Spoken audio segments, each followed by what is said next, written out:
Bonjour et bienvenue à ce webinaire sur le télétravail et le concept de cybersécurité Zero Trust. Je m'appelle Ruben Volarne et je travaille chez Proximus en cybersécurité pour nos clients entreprises. À l'agenda aujourd'hui, j'ai pour vous une petite introduction. Ensuite, quels sont les risques liés au télétravail et comment Proximus peut vous aider à vous protéger. Et ensuite, quelques étapes concrètes sur votre chemin du Zero Trust. Alors, peut-être que vous vous reconnaissez, beaucoup d'entreprises avant le Corona ressemblaient à un château fort. Un chemin d'accès, beaucoup de protection au niveau du réseau, et c'était tout. Alors évidemment, vous comprenez qu'après Corona, cela ne fonctionne plus de la même manière. Un exemple concret, vous rentrez avec votre badge à l'intérieur du building et vous avez accès à des ressources informatiques. Alors de toute façon, dans la philosophie Zero Trust, cela n'est pas suffisant. Alors, pendant le premier lockdown, tout le monde a dû changer beaucoup de choses d'un jour à l'autre. Les outils ont changé, tels que Zoom, souvent mal configuré. Les appareils ont changé, d'un laptop peut-être de l'entreprise vers un laptop personnel. Et les données, tout à coup, ont dû être accessibles dans le cloud de partout.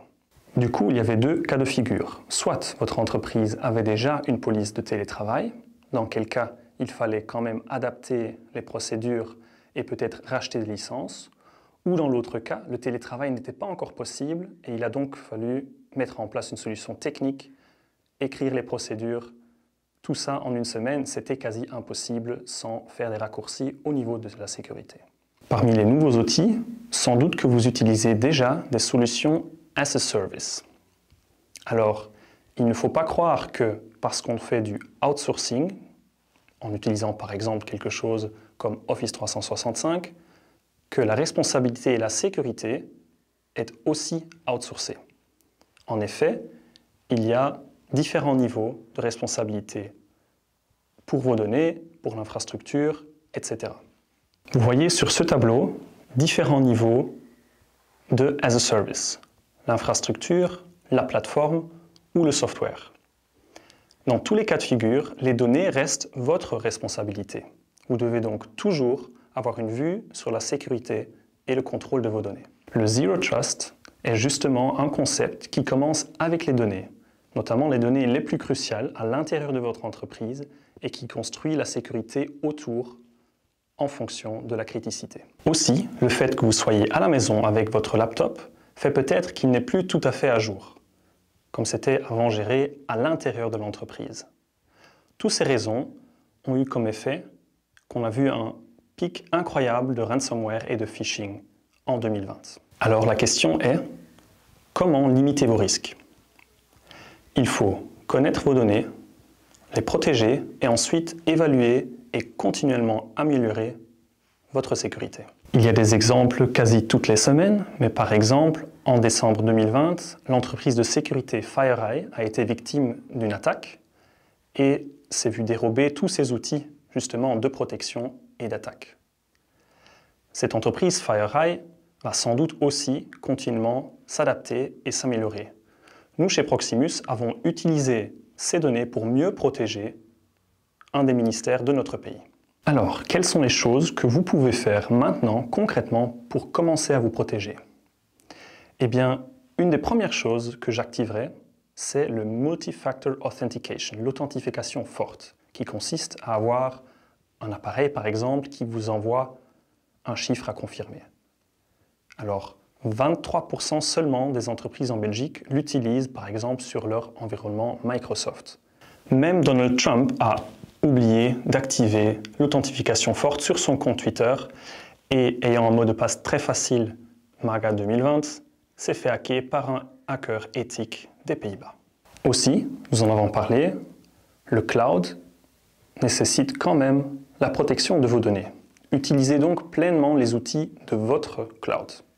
De plus, il faut monitorer tous les accès, tout ce qui se passe dans son réseau pour pouvoir détecter une attaque après l'attaque ait eu lieu, si jamais nos outils de protection n'arrivent pas à l'arrêter. Pour configurer ces outils, n'hésitez pas à demander à des experts. Chez Proximus, nous vous proposons également des audits afin d'analyser votre sécurité.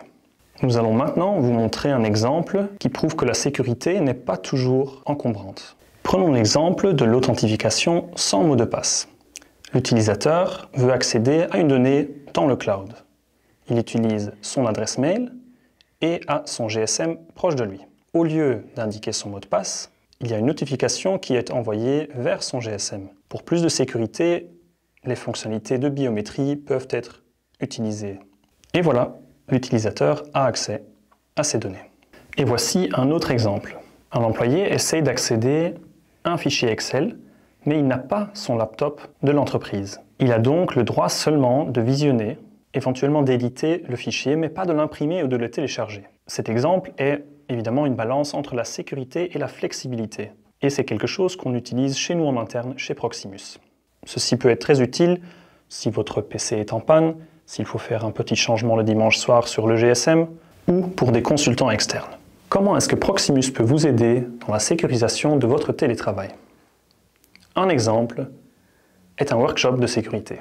Pendant ce workshop sécurité, nous allons évidemment essayer de trouver des failles dans vos défenses et vous aider à vous protéger mieux dans le futur. Ensuite, nous allons faire l'exercice avec vous de prioriser les différentes étapes de protection. Sachant qu'il est impossible d'activer toutes les protections en même temps, parce que le budget et le temps sont limités, nous allons faire avec vous l'exercice de priorisation. En plus d'un rapport détaillé, nous allons établir avec vous un plan à court, moyen et long terme. En effet, il y a des quick wins qui permettent d'augmenter votre sécurité dès les premiers jours. Ensuite, seulement, vous pouvez attaquer des projets un peu plus complexes et qui nécessitent plus de temps. Merci beaucoup pour votre attention. On vous souhaite tous chez Proximus une année tout en sécurité. Proximus. Think possible.